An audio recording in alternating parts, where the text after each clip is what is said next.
देखिए 7वीं शताब्दी में या पूर्व मध्यकाल में जो सबसे बड़ी सांस्कृतिक उपलब्धि रही है दुनिया के लिए, या सबसे बड़ा जो सांस्कृतिक परिवर्तन रहा है, वो इस्लाम धर्म का उदय रहा है।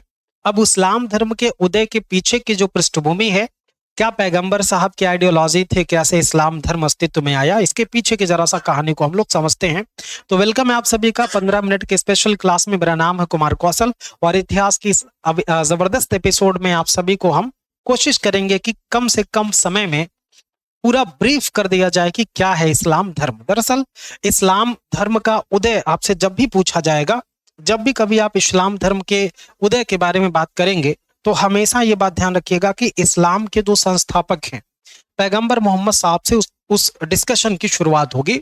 तो इस्लाम धर्म, सबसे पहले हमें क्या देखना है? सबसे पहले हमें देखना है इस्लाम धर्म के बारे में।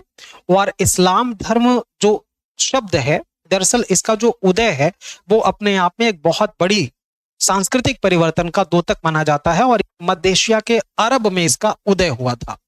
इसका जो उदय हुआ था ये हुआ था मध्य एशिया में। कहां पर? तो इसका उदय हुआ था मध्य एशिया में। और कहां पे भाई? अरब एक देश हुआ करता है, तो उसी अरब देश में इसका उदय हुआ। दरअसल कहानी की शुरुआत होती है कि छोटे छोटे कबीलों में ये अरब उस जमाने में बटा हुआ था। मध्य एशिया मतलब उधर टोटल सब कुछ क्या थे? छोटे छोटे कबीले में बटे हुए लोग थे। कैसे? छोटे छोटे कबीले में बटे हुए लोग थे। और इन कबीलों में एक तो देखिएगा कि बहुदेववाद का प्रचलन था। किसका था?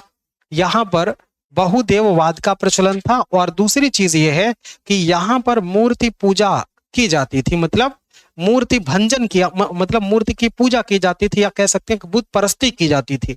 तो इन क्षेत्रों में मूर्ति पूजा या फिर बुत परस्ती थी। बुत परस्ती का मतलब होता है मूर्ति पूजा करना।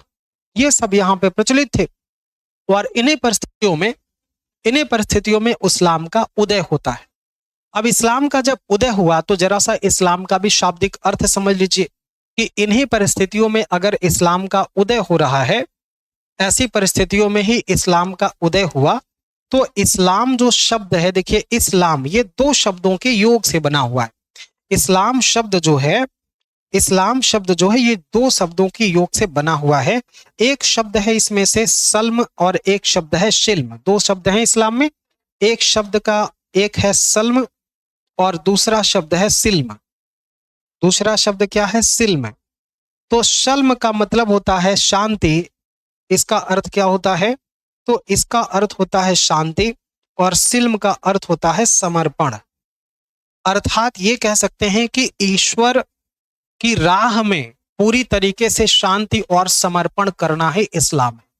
तो इस्लाम धर्म का या इस्लाम शब्द का जो शाब्दिक अर्थ हुआ, उसका क्या मतलब हुआ कि इस्लाम के रास्ते पर पूरी तरीके से शांति और समर्पण कर देना है इस्लाम है। या खुदा के प्रति, ईश्वर के प्रति, अल्लाह के प्रति पूरी तरीके से समर्पण ही क्या है? इस्लाम है। और इस्लाम धर्म के प्रवर्तक कौन है? इस्लाम के जो प्रवर्तक हैं, इस्लाम धर्म के जो प्रवर्तक हैं, इस्लाम के प्रवर्तक वो हैं पैगंबर मोहम्मद साहब। इस्लाम धर्म के प्रवर्तक कौन है? तो वो पैगंबर हैं मोहम्मद साहब। पैगंबर मोहम्मद साहब को इस्लाम धर्म का प्रवर्तक माना जाता था, जो कुरैश कबीले से संबंधित थे। कौन से कबीले से? तो ये कुरैश कबीले से संबंधित थे, क्योंकि उस समय छोटे छोटे कबीले में ही चीजें हुआ करती थी। इसी कुरैश कबीले में इनका जन्म हुआ था। और इनका जो जन्म हुआ पैगंबर साहब का, जरा से ये भी बात ध्यान रख लीजिएगा कि इनका जो जन्म हो रहा है, जन्म जो हो रहा है वो 29 अगस्त को हुआ है।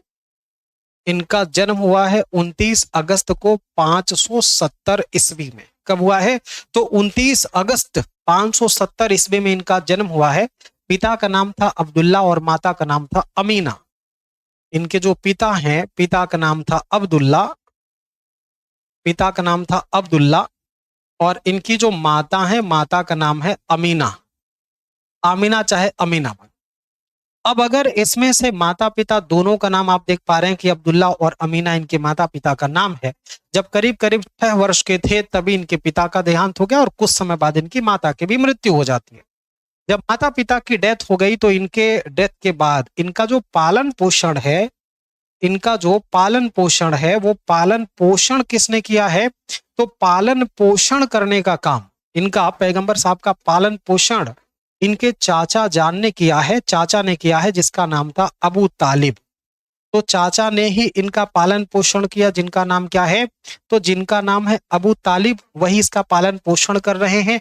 और धीरे धीरे इनकी उम्र बढ़ती गई। जब करीब करीब इनकी उम्र 25 बरस की हुई तो वहीं अरब में ही एक महिला है जिनका नाम है खादीजा, जो करीब करीब 40 वर्ष की हैं। तो 40 वर्ष की खादीजा विधवा थी, उनके पति का देहांत हो गया था, लेकिन उनकी जो दुकान थी वो एक सुनार की दुकान थी।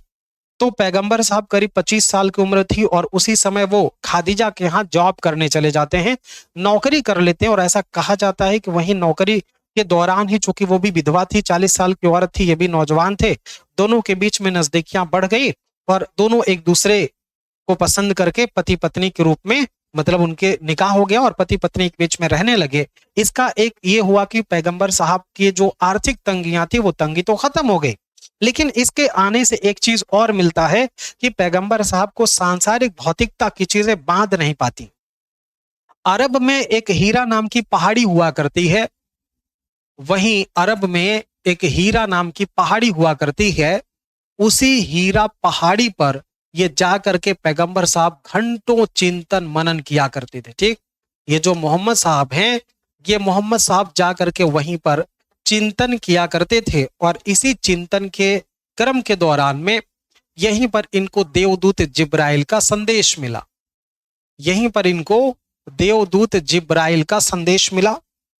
देवदूत जिब्राइल, जिब्राइल का इनको संदेश मिला। और संदेश क्या मिला? संदेश मिला कि तुम पैगंबर हो। क्या कहा गया इनको? कि तुम पैगंबर हो, तुम पैगंबर हो। और इस तरीके से इनको पैगंबर, पैगंबर का मतलब होता द मैसेंजर ऑफ गॉड, जो ईश्वर के संदेश को दुनिया के कोने कोने तक फैलाए, पहुंचाए, उसे पैगंबर कहते हैं। तो ईश्वर ने मोहम्मद साहब को चुना था अपने बातों को दूसरों तक पहुंचाने के लिए। और जब ये अपनी बातों को दूसरे तक पहुंचाने के लिए इनको चुना गया, तो यहीं से माना जाता है कि जब ये, अब इनको सिद्ध पुरुष कहा गया ना, पैगंबर साहब को क्या नबी और रसूल बोला गया। जब इनको ज्ञान मिला, एक तरीके से ज्ञान ही कह सकते हैं, तो इनको नबी और रसूल के नाम से संबोधित किया गया। इनको नबी कहा गया और इनको रसूल बोला गया। ठीक, तो नबी कहने का मतलब क्या है? नबी का मतलब होता सिद्ध पुरुष। नबी का मतलब क्या होता है? तो नबी का मतलब होता है सिद्ध पुरुष। और रसूल का मतलब क्या होता है? तो रसूल का मतलब होता है देवदूत। रसूल का मतलब क्या होता है? तो रसूल का मतलब होता है देवदूत, है ना। तो अब इनको नबी अर्थात सिद्ध पुरुष कहा गया, रसूल अर्थात देवदूत कहा गया। और यहीं से इस्लाम धर्म की नींव पड़ती है। और चूंकि अब यहीं से इस्लाम धर्म अस्तित्व में आएगा, इन्होंने इस्लाम धर्म की स्थापना किया। अब इन्होंने इस्लाम धर्म की स्थापना किया और इन्होंने एक पवित्र ग्रंथ लिखा जिसका नाम था कुरान। कुरान लिखा और एकेश्वरवाद का इन्होंने प्रचार किया। एकेश्वरवाद का इन्होंने समर्थन किया। मतलब ध्यान रखिएगा कि जो इस्लाम है, इस्लाम एकेश्वरवादी है। इस्लाम क्या है? इस्लाम एकेश्वरवादी है और ये मूर्ति पूजा का विरोध करता है। ये आडंबर का विरोध करता है कि आडंबर व्यक्ति को नहीं करना चाहिए, मूर्ति पूजा नहीं करनी चाहिए, बहुदेववाद नहीं करना चाहिए। तो ये बहुदेववाद का भी विरोधी हो गया। ये बहुदेववाद का भी विरोध करने लगा। सिर्फ और सिर्फ एकेश्वरवाद और निराकार ब्रह्म की उपासना की बात करता है। एकेश्वरवाद और निराकार ईश्वर के उपासना की इसमें नसीहत दी गई है कि हर आदमी को उस निराकार ब्रह्म की उपासना करनी चाहिए और एक ईश्वर है, उसी पर, अल्लाह को ही याद रखना चाहिए। तो अल्लाह की बात यहां पर आपको सुनाई दे रही। विरोध किया हर चीजों का। बाद में जब ये अपने कबीले पर पहुंचते हैं, इनको ज्ञान प्राप्त हुआ, तो अपने कबीले पर पहुंचे तो इन्होंने सबको ज्ञान देना शुरू कर दिया। भाई देखो, हमको अल्लाह की आयतें मिली हैं, अल्लाह की आयतें मिली हैं और सारे लोग अब मूर्ति पूजा छोड़ दीजिए, गलत बुत परस्ती गलत चीज है। जैसे इन्होंने लोगों को ज्ञान देना शुरू कर दिया, वैसे वैसे लोग इनके विरोधी होते चले गए। जब विरोध की संभावनाएं बढ़ने लगी बहुत, जब तक इनके चाचा चाची जिंदा थे तब तक, मतलब इनके चाचा जिंदा थे, उनकी भी मृत्यु होगी, इनकी पत्नी की भी कुछ समय बाद मृत्यु हो गई, खादीजा की। और जब इनकी लोगों की मृत्यु हो गई और ये अपने धर्म के प्रचार प्रसार में लगे रहते थे, कभी वहां हर जगह जा करके ये अपने मत का प्रचार प्रसार करते थे। इसी दौरान माना जाता है कि जो इनके जब चाचा की मृत्यु हुई तो इनका जो कुरैश कबीला था, वो कुरैश कबीला इनके चचेरे भाई के हाथ में चला गया और वो कट्टर मूर्ति पूजक था या बहुदेववादी था, उसने इनको भगा दिया वहां से। मतलब एक तरीके से कह सकते हैं कि विरोध की स्थिति उत्पन्न हो गई, इनको मक्का से भगा दिया गया मदीना। ठीक, क्या किया गया, पैगंबर साहब को मक्का से भगा दिया गया।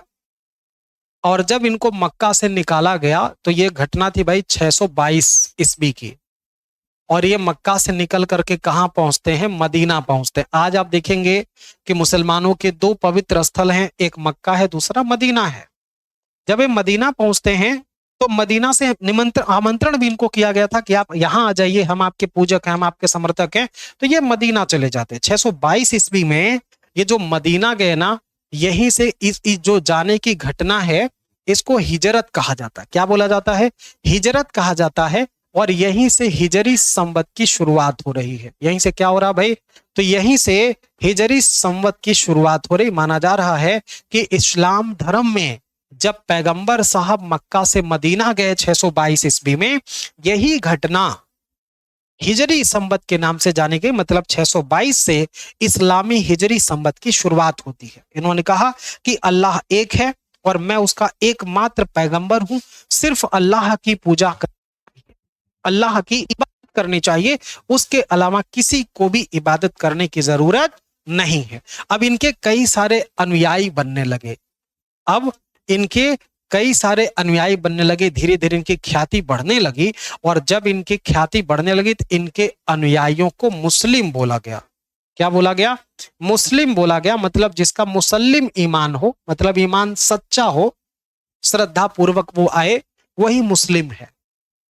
अब मुसलमानों के लिए इन्होंने 5 कर्तव्य बताए कि अगर कोई भी मुस्लिम है और वो इस्लाम धर्म को स्वीकार कर रहा है तो उसके पीछे 5 कर्तव्य उसे फॉलो करने पड़ेंगे। सबसे पहला कर्तव्य क्या है, कलमा पढ़ना होगा। क्या करना होगा उसे, उसे कलमा पढ़ना होगा। कोई भी आदमी है, कलमा पढ़ेगा, रोजा रखेगा, 30 दिन का रोजा रखेगा, रोजा रखना। उसके बाद 5 वक्त की नमाज पढ़ना, 5 वक्त की नमाज पढ़ना। फिर क्या है, हज करना, हज करना। फिर क्या है, ज़कात करना, ज़कात करना। अब यहां पे आप देख पा रहे होंगे ये 5 चीजें हैं। प्रत्येक मुसलमान के यही 5 कर्तव्य हैं। वो कलमा पढ़ेगा, रोजा रखेगा, 5 वक्त की नमाज पढ़ेगा, हज करने जाएगा और ज़कात करेगा। ज़कात का मतलब होता है अपने आमदनी का 2.5%। 5 बार नमाज करेगा, 30 दिन रोजा रखेगा, कलमा पढ़ेगा जो पवित्र वाक्य है। और इस तरीके से यही पांच जो कर्तव्य हैं ये मुसलमानों के हैं। अंततः 632 ईस्वी में 632 में पैगंबर साहब की मृत्यु हो जाती रही। क्या हो रहा, मृत्यु हो गई। और इस्लाम धर्म में यह घटना वफात कहलाती है। इस्लाम धर्म में पैगंबर साहब के मृत्यु की घटना को क्या बोला जाता है, वफात कहा जाता है। और इनके मृत्यु के बाद जिन्होंने इस्लाम का प्रचार प्रसार किया वो 4 खलीफा थे। हालांकि इन्होंने किसी को अपना पैगंबर नियुक्त नहीं किया था, मतलब अपना उत्तराधिकारी नियुक्त नहीं किया था, जैसे बुद्ध ने नहीं किया था वैसे इन्होंने भी किसी को अपना उत्तराधिकारी नियुक्त नहीं किया। लेकिन इनके बाद जिन लोगों ने इस्लाम धर्म का प्रचार प्रसार किया वो 4 खलीफा इस्लामी दुनिया में बहुत ज्यादा सम्मान प्राप्त हैं। अब वो 4 खलीफा कौन है, जैसे चारों का कभी कभी आपसे क्रम से पूछ लेता है कि कौन कौन खलीफा हैं। जैसे अबू बकर है, उमर है, उस्मान है और अली है। अबू बकर, अबू बकर, उमर, उस्मान और अली, यही वो चार खलीफा हैं, उमर, उस्मान और अली।